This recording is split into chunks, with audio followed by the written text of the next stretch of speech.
What's up guys, it's me, Kadar, the creator of the Gladiator Trading Card Game, and today we're going to be doing a meta review where we take a look at some of the cards and strategies from the Gladiator Trading Card Game.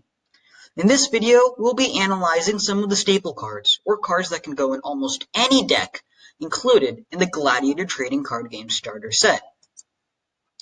Let's first take a look at Aggro cards, which supplement an aggressive, in-your-face style of play. The first card in this list is Bolt. It's a simple card, just pay 1 gold to give any gladiator -1 health. Its beauty lies in the fact that it can be played right off the bat on your first turn, and it can be used in almost any time while you have the gold. Next, we have the arena card Weapons Shop, which allows you to pay 2 gold to give your gladiator +1 attack until the end of your turn, if you have a weapon in your weapon zone. It complements weapon-based decks very well, and as most weapon-based decks are aggro decks, it can be a good way to spend your unused gold in a turn. As aggro is all about dealing damage quickly, we need a way to boost our gladiator's attack. Enter Steel Sword, a 3-cost weapon that boosts your gladiator's attack by 1 for as long as it's in your weapon zone. It's a good, cheap weapon card that provides a nice boost to your gladiator's attack, as well as allow you to use the effect of your Weapons Shop Arena card. Next, we have an interesting card. Fireball is a card with the variable cost of X, which allows you to pay any amount of gold when you play the card. At low costs, the card may not seem good, but its power is the sheer variability of the card, allowing you to either invest a lot of gold into the card as a finishing move, or chip away your opponent's health.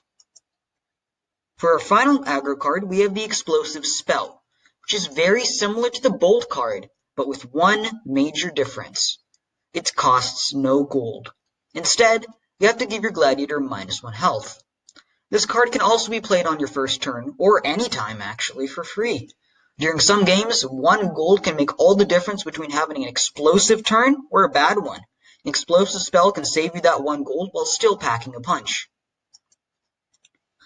Let's now take a look at utility cards, which don't help you attack aggressively or defend your gladiator, but do give your deck a boost. First, let's take a look at the Discover card, which costs no gold. It just lets you draw a card, and is a great filler card for when you don't have anything to reach that 20 card minimum required for your deck. It lets you cycle through your deck, drawing through your deck to get the card you need. Next is the card Cash Cachet, which is actually the first card I ever designed for this game. Cash Cachet is another 0-cost card, and it increases your gold by 1, providing some extra resources to complete your combo. It's simple, yet really helpful. Next, we have a way to deal with pesky weapon cards in the form of Shatter, which, for 5 gold, lets you send a weapon card from any player's weapon zone to their discard pile. It's a great way to remove annoying weapons like Steel Swords and Swift Boots, and gives you some room to breathe without having all of your opponent's weapons posing a threat. The next 2 cards are a bit strange, as they both have the delay effect.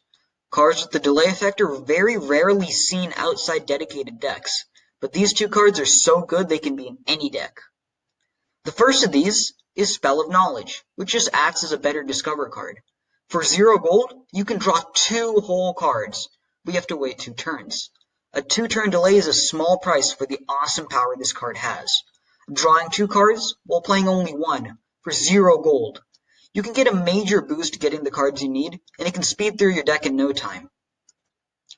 The final utility card is Spell of Riches, which increases your gold not by 1, but by 2.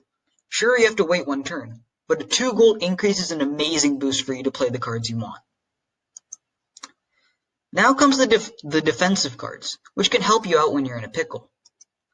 The first card is Arcane Shield, a 3-cost weapon which sends itself to your discard pile the next time your gladiator's health will be reduced, to make your gladiator lose no health. This can put a major damper on aggro decks by buying you a turn or 2 to recover. It can also be used to bait out cards like Fireball, saving yourself from getting toasted later in the game. Next, we have the Heal card, which for only 1 gold gives any gladiator +2 health. It can be your own. 2 health for 1 gold is amazing, and it can really put your gladiator back into the fight. Next, we have Swift Boots, which increases your gladiator's move by 1 for a cost of 5 gold. It's a pretty balanced card that can also be used in aggro decks, but I found myself running away from enemies more when I had this weapon in my weapon zone. Next, we have the Potion of Healing, which is very similar to the Heal event card. For 0 gold, your Gladiator's health is increased by 1. This card's effect makes it very similar to an event card, but you need to have an empty spot in your weapon zone to play this card. Finally, we have Sturdy Shield, which is a cheap luck-based weapon. Whenever you're attacked, you just flip a coin. On heads, your Gladiator ignores 1 loss of health. This 1 health can mean the difference between winning and losing, and this card has saved me on many occasions. Finally, let's take a look at the Gladiators and their signature cards. First up, we have Nemesis, who's thematically a warrior in the game, and it shows with their supportive weapon cards. Her effect of shuffling a weapon from your weapon zone back into your deck may seem niche and unusable, but it can actually really help you out when pushing for gold on your last turn.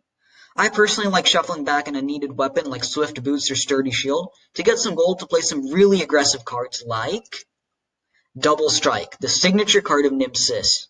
It can only be used if your Gladiator is Nemesis, but it has a very powerful effect, letting you have a second battle phase during your turn. This allows you to attack twice.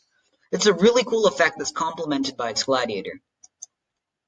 We then have Firestorm Lockwood, who's thematically a wizard, and shows it by supporting event cards.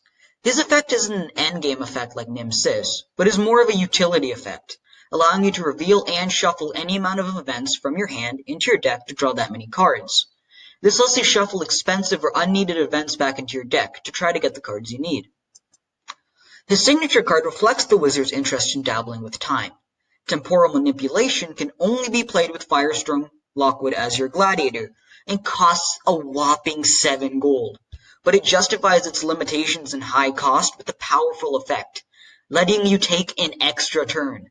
This is huge, as your gold is completely replenished, your movement counters are reset, and you can delay your opponent's assault.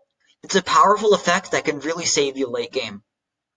Well, that was the video. I hope you enjoyed it. Please leave a like and subscribe, and comment any questions you have in the comment section. I'll be happy to answer. If you want to get your hands on your very own Gladiator Trading Card Game cards, a link to the shop page will be in the description below. Have a good day, and I'll see you in the next video.